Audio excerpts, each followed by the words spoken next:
दोस्तों नमस्कार, मेरा नाम है अभिषेक और आप देख रहे हैं पब्लिक वाणी। इस बार बिहार का विधानसभा चुनाव बेहद ही रोमांचक होने वाला है और इसकी सबसे बड़ी वजह कांग्रेस बन सकती है, क्योंकि एक सवाल जो है वो बार बार उठ रहा है कि क्या कांग्रेस और आरजेडी इस बार मिलकर चुनाव लड़ेगी या दोनों ही पार्टियां अलग अलग विधानसभा का चुनाव लड़ेगी। 2010 में दोनों ही पार्टियां जो है वो अलग अलग विधानसभा का चुनाव लड़ चुकी है। हालांकि दोनों पार्टियों को ज़्यादा सफलता नहीं मिली थी और कांग्रेस को की जो स्थिति थी उस चुनाव में वो बेहद ही खराब रही थी। लेकिन इस बार जो है कांग्रेस पूरी तरीके से बिहार में एक्टिव है और माना जा रहा है कि कांग्रेस अपने पुराने वोट बैंक को कहीं ना कहीं वापस पाने की कोशिश कर रही है। राहुल गांधी खुद एक्टिव नजर आ रहे हैं बिहार में। कन्हैया कुमार जो है वो यात्रा कर रहे हैं, पदयात्रा कर रहे हैं, पलायन रोको नौकरी दो यात्रा।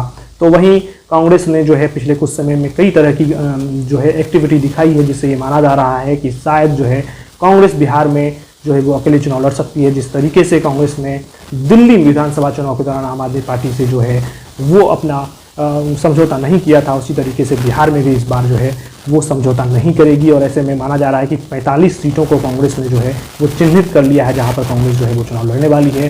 तो चलिए हम आपको फटाफट से बता देते हैं कि आखिर वो कौन कौन सी सीटें हैं जहां पर कांग्रेस इस बार दावा करेगी कि वो इन सीटों पर जो है वो चुनाव लड़े। क्योंकि पिछली बार कांग्रेस जो है 70 विधानसभा सीटों पर चुनाव लड़ी थी, जिसमें से 19 सीटों पर ही सफलता मिली थी। और इसको लेकर कांग्रेस को जो है क्रिटिसाइज किया गया था आरजेडी की तरफ से, राजनीतिक एक्सपर्ट्स के द्वारा, कि अगर कांग्रेस जो है इस गठबंधन में नहीं होती या कांग्रेस कम सीटों पर चुनाव लड़ती तो जो महागठबंधन है आरजेडी जो है वो अपनी सरकार जो है वो बना सकती थी, अगर कांग्रेस के बदले सीपीआई-एमएल को अगर ज़्यादा से ज़्यादा विधानसभा सीटों पर चुनाव लड़ाया जाता। लेकिन एक बात और भी थी यहाँ पर कि कांग्रेस को जो सीटें दी गई थी पिछली बार, उनमें से अधिकतर सीटें वो थी जहाँ पर कभी आरजेडी और दूसरी पार्टियाँ भी चुनाव जो है वो नहीं जीत पाई थी, और वो बीजेपी और जदयू का हमेशा से गढ़ माना जाने वाला ही सीटें थी। इस बार इसलिए कांग्रेस जो है वो चाहती है कि या तो उन्हें वो सीटें दिया जाए जो जिस पर वो कांग्रेस मजबूत है, या फिर उन्हें जो है वो अकेले चुनाव लड़ने के लिए तैयार हो जाएगी। तो कांग्रेस ने इस बार जो है लगभग 45 विधानसभा सीटों का जो है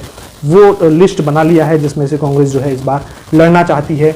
जैसे कि इसमें बिस्फी का नाम आता है। बिस्फी पे फिलहाल बीजेपी के हरिभूषण ठाकुर जो हैं वो विधायक हैं, और पिछली बार यहाँ पे आरजेडी के फैयाज अहमद जो है वो दूसरे नंबर पर रहे थे। यानी आरजेडी वाली जो सीट है वो इस बार कांग्रेस चाहती है। मांझी, जहाँ से सीपीएम के डॉक्टर सत्येंद्र यादव विधायक हैं, और यहाँ पर पिछली बार निर्दलीय राणा प्रताप दूसरे स्थान पर रहे थे। ये सीट जो है इस बार कांग्रेस जो है वो अपने खाते में चाहती है।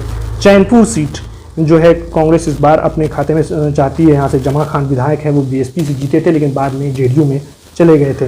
इसके बाद जो है गया टाउन सीट, जहाँ से बीजेपी के प्रेम कुमार विधायक हैं, और कांग्रेस के पिछली बार यहाँ पर अखोरी अंकुरनाथ दूसरे नंबर पर थे, तो कांग्रेस ये सीट फिर से चाहती है। वहीं टिकारी की सीट, जहाँ से हम के प्रदेश अध्यक्ष अनिल कुमार जो हैं वो विधायक हैं, ये सीट भी जो है कांग्रेस चाहती है। वजीरगंज विधानसभा सीट, जहाँ से बीजेपी के वीरेंद्र सिंह विधायक हैं, पिछली बार यहाँ से कांग्रेस के शशि शेखर सिंह जो है वो दूसरे नंबर पर रहे थे। इसके बाद जो है वारसिलीगंज जो है वो सीट, जहाँ से बीजेपी की अरुणा देवी विधायक हैं, और यहाँ पर पिछली बार कांग्रेस के शशि कुमार जो हैं वो दूसरे नंबर पर रहे थे। बात करते हैं रोसड़ा की, जहाँ से बीजेपी के वीरेंद्र पासवान विधायक हैं, कांग्रेस के उनके पासवान विकल्प दूसरे नंबर पर पिछली बार यहाँ पर विधानसभा चुनाव में रहे थे। इसके अलावा वैशाली सीट पर भी जो है वो कांग्रेस दावा कर रही है। यहाँ से पिछली बार जो है कांग्रेस के संजीव सिंह दूसरे नंबर पर रहे थे। फिलहाल जेडीयू के सिद्धार्थ पटेल विधायक हैं। लालगंज सीट से बीजेपी के संजय कुमार सिंह विधायक हैं। ये सीट भी जो है कांग्रेस चाहती है, पिछली बार भी कांग्रेस को ये सीटें मिली थी। मोहनिया की बात करते हैं, जहाँ से आरजेडी की संगीता देवी विधायक हैं। ये सीट भी कांग्रेस जो है अपने खाते में इस बार चाहती है। इसके बाद हरलाखी सीट, जहाँ से जेडीयू के सुधांशु शेखर विधायक हैं, वहीं सीपीआई के राम नरेश पांडे दूसरे नंबर पर रहे थे। ये सीट इस बार जो है कांग्रेस अपने खाते में चाह रही है।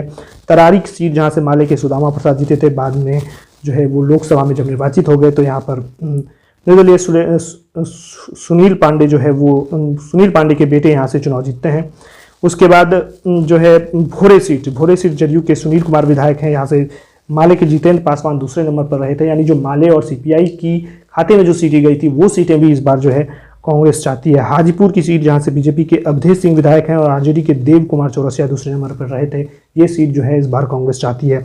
कुम्हरार विधानसभा सीट जो है इस बार कांग्रेस चाहती है, पिछले बार यहाँ से आरजेडी के धर्मेंद्र कुमार दूसरे नंबर पर रहे थे। इसके बाद गोविंदपुर की विधानसभा सीट है, जहाँ जो बीजेपी कांग्रेस जो है वो अपने खाते में चाहती है। यहाँ से आरजेडी के मोहम्मद कामरान जो है वो विधायक हैं। बेनीपट्टी की विधानसभा सीट जो है इस बार कांग्रेस अपने खाते में चाहती है। इसके अलावा विक्रम सीट जहां से कांग्रेस के सिद्धार्थ सौरभ जीते थे वो एक बार फिर उन्हें चाहिए। बेगूसराय की सीट भी पर जो कांग्रेस जो है वो दावा कर रही है, यहाँ से बीजेपी के कुंदन सिंह विधायक हैं। पिछली बार ये सीट कांग्रेस की अमिता भूषण जो है दूसरे नंबर पर रही थी। आप समझ सकते हैं कि बेगूसराय सीट लेने के पीछे कांग्रेस का क्या कारण रहा होगा। शायद कांग्रेस चाहती है कि इस सीट से कन्हैया कुमार को मैदान में उतारा जाए। वहीं नरकटियागंज सीट जो है वो बीजेपी इस बार चाहती है, जहां से बीजेपी के रश्मि वर्मा विधायक हैं। वहीं राजनगर सीट जो है कांग्रेस इस बार अपने खाते में चाहती है। बछवाड़ा विधानसभा सीट जो है वो कांग्रेस अपने खाते में चाहती है। रामगढ़ सीट जो है जहाँ से आरजेडी के सुधाकर सिंह चुनाव जीते थे पिछली बार।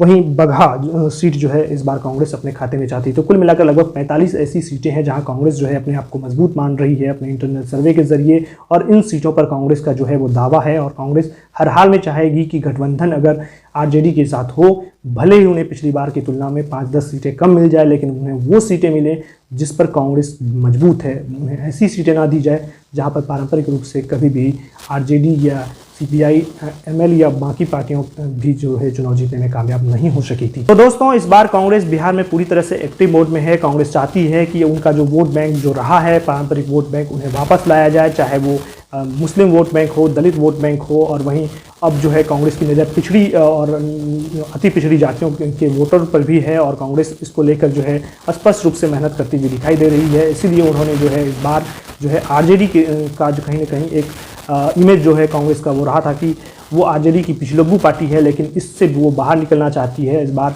उन्होंने सबसे पहले तो जो है कृष्णा अल्लावरू को यहाँ का प्रदेश प्रभारी बनाया, जो कि डायरेक्ट राहुल गांधी को रिपोर्ट करते हैं, ऐसा माना जाता है। और कांग्रेस कृष्णा अल्लावरू जब बिहार आए तो वो लालू परिवार से नहीं मिले, और ये संकेत माना जा रहा था कि अब तक जो कांग्रेस के प्रभारी आते रहे हैं वो कहीं ना कहीं लालू परिवार से जाकर मिलते थे और लालू यादव से ज़रूर सलाह मशविरा लेते थे। लेकिन इस बार उन्होंने कृष्णा अल्लावरू जब आए तो उन्होंने यहाँ के जो प्रदेश अध्यक्ष थे कांग्रेस के अखिलेश सिंह, उन्होंने उसको भी पद से हटा दिया, क्योंकि अखिलेश सिंह को माना जाता था कि अखिलेश सिंह लालू यादव के करीबी हैं और उनके ही सहयोग से वो बिहार में संगठन बनाते थे, और संगठन बनाने में भी वो कहीं ना कहीं नाकामयाब रहे थे। तो उन्हें अध्यक्ष पद से हटा दिया जाता, और दलित नेता राजेश राम को यहाँ का प्रदेश का जो है अध्यक्ष बनाती है कांग्रेस। इसके अलावा कन्हैया कुमार के बारे में कहा जाता था कि लालू यादव नहीं चाहते हैं कि कन्हैया कुमार बिहार की पॉलिटिक्स में उतरें और एक्टिव हों, क्योंकि इससे कहीं ना कहीं तेजस्वी यादव की लोकप्रियता पर और तेजस्वी यादव के लिए जो है वो खतरा बन सकते हैं।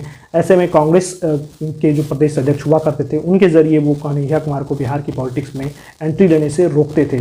लेकिन जैसे ही कृष्णा अल्लावरू यहाँ पर आए तो उन्होंने जो है यहाँ पर पलायन हटाओ नौकरी दो यात्रा की जो है उन्होंने शुरुआत करवा दी कन्हैया कुमार की, और अब वो बिहार के अलग अलग हिस्से में पद यात्रा कर रहे हैं। और माना जा रहा है कि इस बार के बिहार विधानसभा चुनाव में वो एक्टिव तरीके से चुनाव लड़ेंगे। कांग्रेस जो है इस बार कई तरह की शर्तें भी लगा रही है टिकट देने के लिए। उन्होंने अपने तमाम विधायकों से भी साफ कह दिया है कि इस बार सोशल मीडिया पर सभी को एक्टिव रहना है, और जो भी टिकट चाहते हैं कांग्रेस उन्हें सोशल मीडिया पर जो है अच्छा खासा फॉलोअर होना चाहिए। इसके अलावा जो है ग्राउंड पर भी उनकी अच्छी खासी पकड़ होनी चाहिए। यानी साफ है कि इस बार कांग्रेस बिहार में अच्छे तरीके से चुनाव लड़ना चाहती है, ताकि जो है कांग्रेस का रिवाइवल हो सके और कांग्रेस जो है मजबूती से यहाँ पर अपना सरकार में हिस्सेदारी रख सके। बाकी आप क्या सोचते हैं इस विषय पर अपनी राय कमेंट बॉक्स में ज़रूर रखिए। वीडियो को लाइक कीजिए और हमारे चैनल को सब्सक्राइब कीजिए। आपका बहुत बहुत धन्यवाद।